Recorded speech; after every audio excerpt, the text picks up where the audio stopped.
Tingnan nyo naman guys, oh. Malinis naman, linis, oh. Ito yung tinrabaho ko yesterday. Just for 1 hour. Ito yung ginawa ko. Kasi usually, pag nagtatrabaho ko sa garden, mga late na mga 4:30 ganon. Ayan. Tingnan nyo naman, oh, diba? Malinis na siya. Wala na masyadong mga dahon-dahon. Nandito yung merong mga critters dito na ayan, inaagawan na naman ako ng mga strawberries ko guys. Oh. Inaagawan ako. I'm pretty sure it's a squirrel. Marami kasing squirrel dito guys. So ayan oh. Ngayon I'm gonna cover this up again. Kaya yan oh, nakikita nyo yan.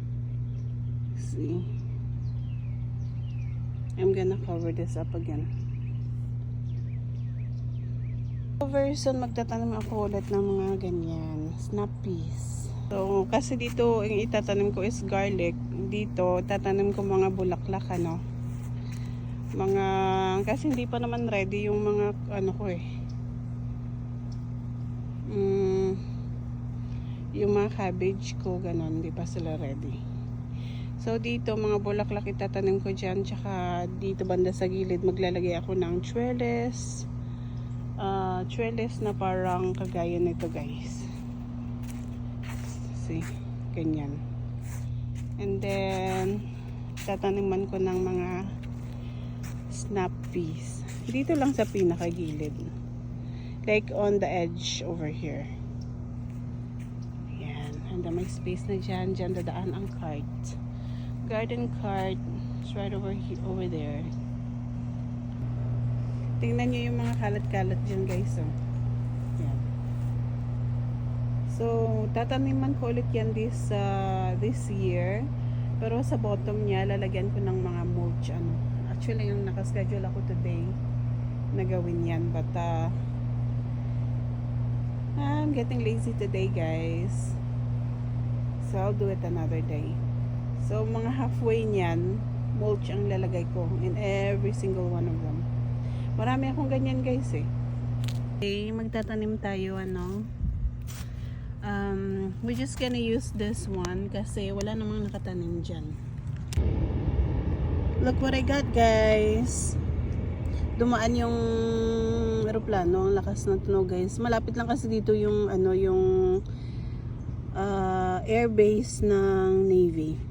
Kaya yan, lagi may aeroplano ditong dumadaan. But anyway, let's plant this up guys. Kangkong seeds. So, meron na akong natanim doon sa loob ng house, sa maliliit na nursery pots. Nanim ko yung kagabi, and now, dahil warm naman dito sa labas for how many weeks siguro, this week and next week, I don't know about the week after that.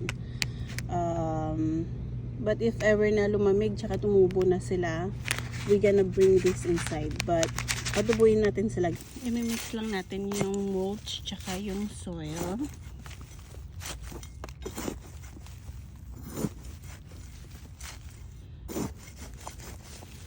Hopefully marami ng mga ano dyan, ano. Hopefully marami ng mga earthworms dyan kasi kailangan natin yung mga earthworms sa garden. Ito na yung mga seeds ng kangkong guys. Let's plant it.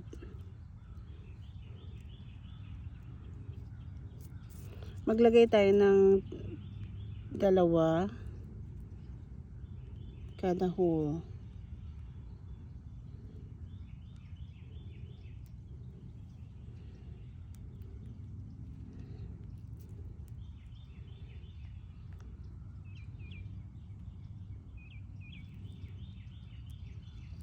Like I said earlier guys, ano, meron akong natanim doon sa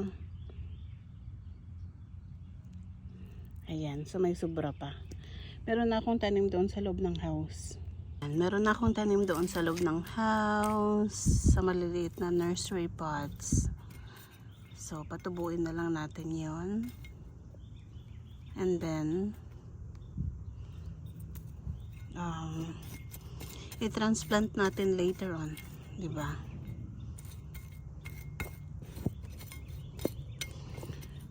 So, yan guys. And once again, this is the seed packet. Lagyan natin ng plant label yung grow bag.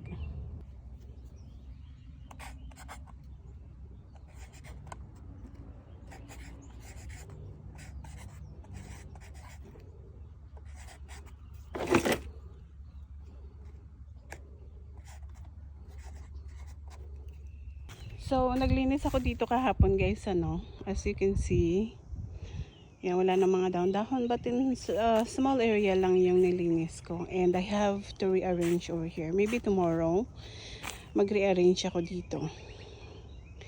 Ayan, kasi ang daming kalat guys. As you can see, ayan, kalat everywhere. Ayan, sobrang daming kalat. Ayan. I have to organize over here. Tingnan nyo naman guys. Nilagyan ko na ng mulch. Diba yun ang sabi ko noon. Lalagyan ko ng mulch and then lalagyan ko ng lupa. So sa above ng mulch na yan, lalagyan ko ng lupa kasi tataniman natin ng bulaklak. Or, well, not really bulaklak. Taniman natin ng mga herbs dyan. So, as you can see guys, oh, yan, nagtrabaho na rin ako dyan kahapon. Konting na lang. So,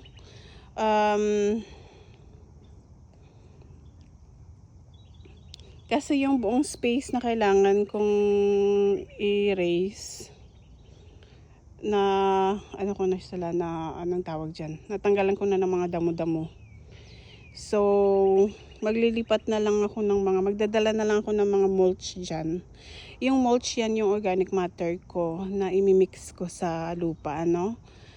So, organic matter yan, ang mga mulch, and then I'll also get some compost from there and some from there. Tsaka may mga naipon-ipon ako mga mga organic matter somewhere. So, ito na guys ang ating plant label. So, let's put it here.